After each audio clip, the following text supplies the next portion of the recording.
Good morning, children. In the previous class, we have seen about the different organisms. So, what do they eat? Everything we have seen, isn't it? I told you that today we'll take upon the food chain. Yes, food chain. See here the picture in the blackboard. You can see some of the food chains, isn't it? Grass is eaten by cow, cow is eaten by lion. Food chain is a link between plants and animals for the sake of food. It's a link between the plants and animals for the sake of food, or the connection between the plants and animals, or between the animals and animals based on their food habits. A food chain explains the interdependence of plants and animals in nature based on their food habits. So we can see here that every plant or the animal are interdependent on each other. How is it so? Plants get food from the water, from the soil, so it prepares its own food. Is it clear? Yes, you know that the plants prepare its own food by the process of photosynthesis. Photo means light. Synthesis of food by using the solar energy is called as photosynthesis. So plants prepare their food by the process of photosynthesis. Since they produce their food on their own, they are called as autotrophs. In the previous class I told you, they produce their food by themselves, so they are called as producers. In fact, the energy, so at each level, from the plants to the animals, is going on decreasing.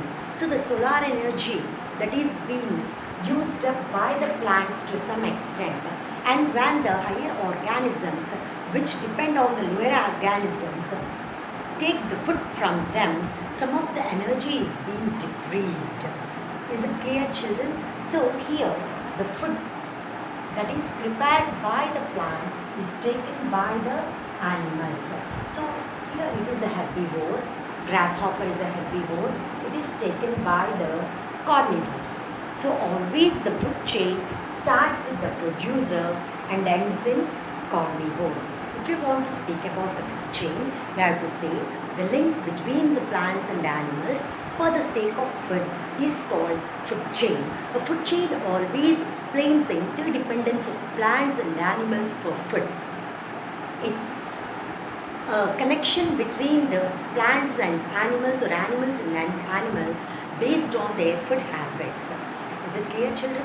Plants depend on food from the solar energy. It takes the sunlight and prepares its food by taking in carbon dioxide from the atmosphere and water and mineral salts from the soil. Using the chlorophyll, in the presence of chlorophyll, it prepares its own food. That is, in the presence of sunlight and chlorophyll, plants prepares the glucose that is needed for its metabolic activities, that is its development. Is it clear, children? That is the growth. That's a development that takes place in the plants. It's a continuous process in the plants. The energy, some of the energy is used by the herbivores, and from the herbivores, when the energy is reached to the carnivores, the energy is going on decreasing. So the food chain shows normally the decrease in the number of organisms at each level. So because the number of the organisms goes on decreasing, I'll show you how it takes place, children. So if in the form of pyramid, if you note down, the plants will be at the greater number in our atmosphere. So they take the food from the sun and uses the solar energy.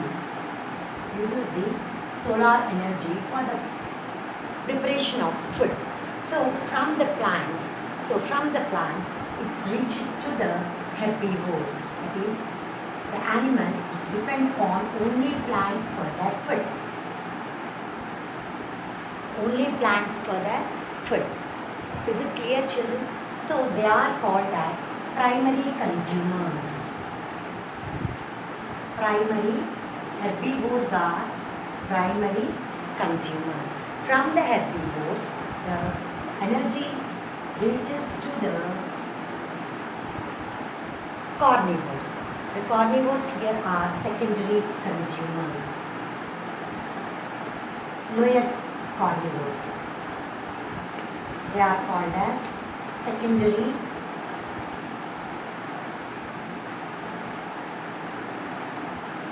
consumers. From there, the energy moves to the higher carnivores. They are called as tertiary consumers.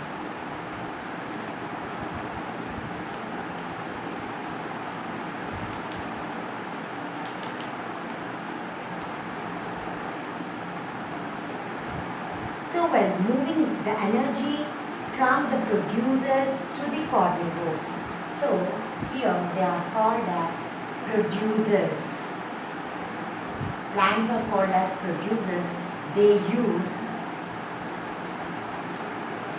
solar energy to get their food.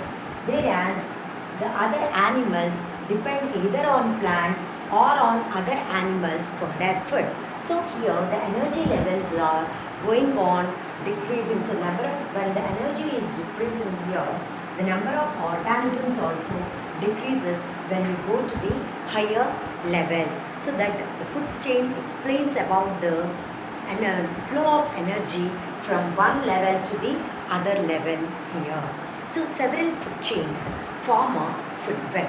What is a food web? What does the food web explain?